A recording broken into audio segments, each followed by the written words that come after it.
বাবা, বাবা, আপনার চরণে শতকোটি প্রণাম বাবা। আমরা বড়ই বিপদে পড়ে আপনার কাছে এসেছি, দয়া করুন বাবা। সমস্যা তো তোর নয়, তবে তুই কেন বলছিস? আপনার সন্তান ভেবে আমাকে ক্ষমা করুন বাবা, আমার বড় বিপদ। আমি তোর প্রজা আর তোর সন্তান দুটোর উপরেই বিপদের ছায়া পড়েছে। বাবা, বাবা আপনি অন্তর্যামী, আপনি দয়াময়, কৃপা করে আমাকে এই বিপদ থেকে রক্ষা করুন। শান্ত হ, শান্ত হ। এত অধৈর্য হলে চলবে? তোর জীবনে কালো ছায়া নেমে এসেছে। কালো ছায়া? কি বলছেন কি বাবা? কার? কিভাবে রক্ষা পাবো? আমার ছেলেটা যে অদ্ভুত আচরণ করছে, তার উপরে আমার প্রজারাও ভালো নেই বাবা। সব কিছু সবিস্তারে বলার জন্য আমাকে তোদের বাড়িতে যেতে হবে। সেখানে গিয়ে পরিস্থিতি নিজের চোখে দেখলেই আমি সবকিছু সঠিকভাবে বলতে পারবো। এ তো আমার পরম সৌভাগ্য বাবা। চলুন চলুন বাবা, আপনি দয়া করে চলুন।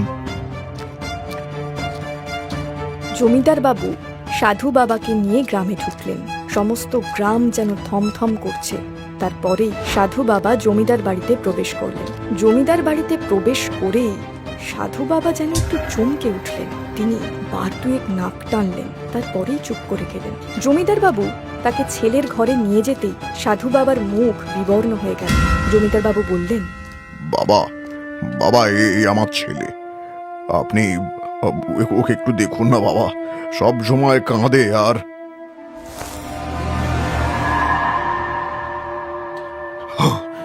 অমঙ্গল, ঘোর অমঙ্গল। আমি কি দেখলাম? হে ঈশ্বর, কেন দেখলাম? কি হয়েছে?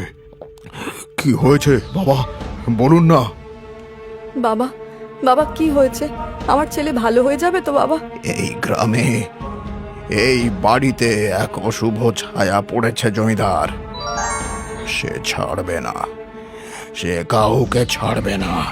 কি বলছেন কি বাবা? কিসের ছায়া? সেই অশুভ ছায়া প্রথমে এই গ্রামের উপর নেমে এসে এই গ্রামকে শেষ করবে। এই মহামারী, এই মৃত্যু সবই তার জন্য। আর এবার ওর নিশানা হবে তোর ছেলে। ও সব শেষ করে দেবে, সব। এ আপনি কি বলছেন বাবা? কি বলছেন আপনি? হায় হায়, কে এরকম করছে বাবা? আর কেন করছে? আমরা তো কোনো মানুষের ক্ষতি করিনি বাবা। মানুষের ক্ষতি করনি, কিন্তু প্রাণীর তো করেছো। তুমি নও, তোমার স্বামী। আর সেই অশুভ আত্মা আর কারোর নয়, একটা কালো বিড়ালের। কালো বিড়ালের আত্মা? আমি যে কিছুই বুঝতে পারছি না বাবা। মনে করো জমিদার, মনে করো, আজ থেকে 3 বছর আগে রাতটা ছিল অমাবস্যার, তার উপরে প্রচন্ড বৃষ্টি।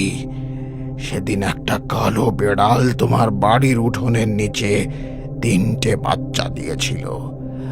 আর মনে পড়েছে, মনে পড়েছে আমার, মনে পড়েছে। সেদিন সারাদিনের ক্লান্তির পরে যখন বিছানায় শুয়েছিলাম, নিমেষেই ঘুমিয়ে পড়েছিলাম, তখনই বেড়ালের বাচ্চার কান্নার শব্দে ঘুমটা ভেঙে গেছিল আমার। দূর, সারাদিন পরিশ্রমের পরে একটু ঘুমাবো, সেই উপায় নেই। এই, কে আছিস? ওদেরকে চুপ করা তো।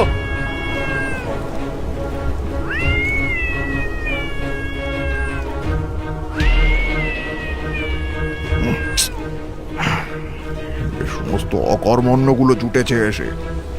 কখন থেকে বলছি বেড়ালগুলোকে বের করে দে, এবারে কি ঘুমাতেও পারবো না। লাঠিয়াল, পেয়াদা, কে আছিস?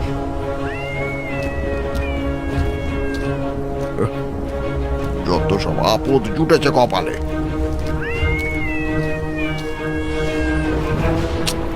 এই এই, বেরো বেরো বলছি, দূর হ। আগে কি হয়েছে জমিদার বাবু? এই যে, এই আপদগুলোকে এক্ষুনি দূর করে দে তো। এদের কান্নাকাটির চোটে ঘুম হচ্ছে না আমার। জমিদার বাবু, এই বৃষ্টির মধ্যে এই ছোট ছোট বাচ্চাগুলোকে বের করে দেব? তার উপরে আজকে আবার বৃহস্পতিবার। তো কি করব? এদেরকে মাথায় বসিয়ে রাখবো নাকি? যেটা বলছি সেটা কর। এক্ষুনি এগুলোকে ঠ্যাং বেঁধে জলে ফেলে দিয়ে আগে যা। যত সব লাঠিয়াল আমার সামনেই বাচ্চাগুলোর ঠ্যাং বেঁধে নদীর জলে ফেলতে নিয়ে গেছিল, আর তখন সেই কালো মা বেড়ালটা রাগে আক্রোশে ছুটে এসেছিল। আমি রাগে এক লাথি মেরেছিলাম ওর গায়ে, ছিটকে দেওয়ালে গিয়ে পড়েছিল বেড়ালটা, কিন্তু তার চোখের সেই হিংস্র চাহনি আমার এখনো মনে আছে। এক অবলা প্রাণীর সন্তানকে তার থেকে আলাদা করে তুমি অনেক বড় পাপ করেছো জমিদার। তোমার লাথি খেয়েই মৃত্যু হয়েছিল সেই বেড়ালের, আর এতদিন পরে সে ফিরে এসেছে তার বাচ্চাদের মৃত্যুর প্রতিশোধ নিতে। আমাকে ক্ষমা করে দিন বাবা, আমি বুঝতে পারিনি। আমি অপরাধের জন্য ক্ষমা চাইছি। আমি কি করব বলুন? হ্যাঁ, কি করলে সেই বেড়ালের অভিশাপ থেকে মুক্তি পাবো আমরা? দয়া করুন বাবা, আমাদের বলুন আমরা কি করলে ওই বিড়ালের ছায়া থেকে আমরা মুক্তি পাবো, আমার ছেলেটা মুক্তি পাবে। বলুন বাবা। উপায় রয়েছে। তোমাকে নিজের পাপের প্রায়শ্চিত্ত করতে হবে। সামনের অমাবস্যার দিন আমি যজ্ঞের আয়োজন করব। সেদিন তোমাকে তোমার ছেলেকে নিয়ে জঙ্গলের পশ্চিম প্রান্তের নিম গাছের নিচে যেতে হবে। ছেলেকে নিয়ে নিম গাছের নিচে যেতে হবে? হ্যাঁ, আর সেই নিম গাছের নিম ফল তোমাকে পেড়ে আনতে হবে, কারণ সেই নিম গাছের মধ্যেই বিড়ালের আত্মা বাসা বানিয়ে রয়েছে। সেই নিম ফলকে যজ্ঞের আগুনে পুড়িয়ে ফেললেই তুমি, তোমার সন্তান সবাই মুক্তি পাবে। করব, আমি সব করব বাবা, আপনি যা বলবেন আমি সব করব। কিন্তু খুব সাবধান জমিদার, এই অশুভ আত্মা তোমাকে মারার চেষ্টা করবে, পিছু ডাকবে, কিন্তু তুমি পিছনে তাকাবে না। পিছনে তাকালেই মৃত্যু অনিবার্য। এরপরেই দেখতে দেখতে অমাবস্যা চলে এলো। সাধুর কথা মতো জমিদার তার ছেলেকে নিয়ে জঙ্গলের ভিতরে প্রবেশ করল।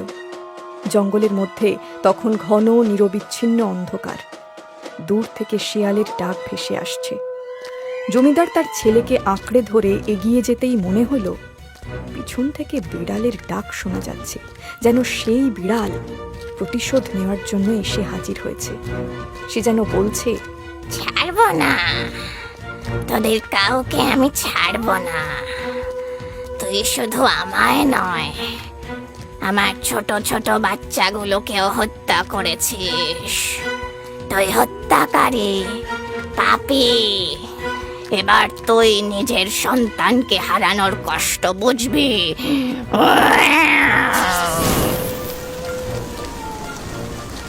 বাবা, বাবা আপনি, আপনাকে অনেক ধন্যবাদ বাবা। এসব পরে হবে, এখন তাড়াতাড়ি যাও, গিয়ে ওই নিম ফল নিয়ে এসো শিগগির। যাচ্ছি বাবা, এক্ষুনি যাচ্ছি।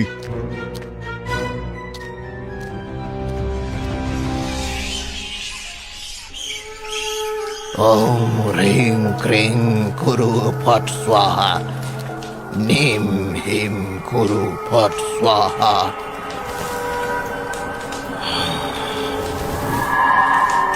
জমিদার, সব অমঙ্গল কেটে গিয়েছে, এখন তুমি বিপদ মুক্ত। আর আমার আমার আমার ছেলে বাবা? ওর উপর থেকেও সেই ছায়া সরে গিয়েছে, ও এখন সম্পূর্ণ সুরক্ষিত, আর তোমার গ্রামবাসীরাও ধীরে ধীরে মহামারী কেটে যাবে। বাবা, বাবা আপনি ধন্য, আপনি মহান বাবা। আজকে শুধুমাত্র আপনার জন্য আমার সবকিছু রক্ষা পেল। আপনাকে যে কিভাবে ধন্যবাদ জানাবো। সন্তানের জন্য বাবাদের ধন্যবাদ জানাতে হয় না, তবে মনে রেখো আর যেন কখনো কোনো অবলা জীবকে কষ্ট দিও না। আমাদের মতন ওদেরও প্রাণ আছে, পরিবার আছে। আমি আমার ভুল বুঝতে পেরেছি বাবা, আর কখনো এই ভুল হবে না। আপনাকে কথা দিলাম, আশীর্বাদ করুন বাবা, আমি যেন সকলের মঙ্গল করতে পারি। আমার আশীর্বাদ সব সময় তোমার সঙ্গে রয়েছে।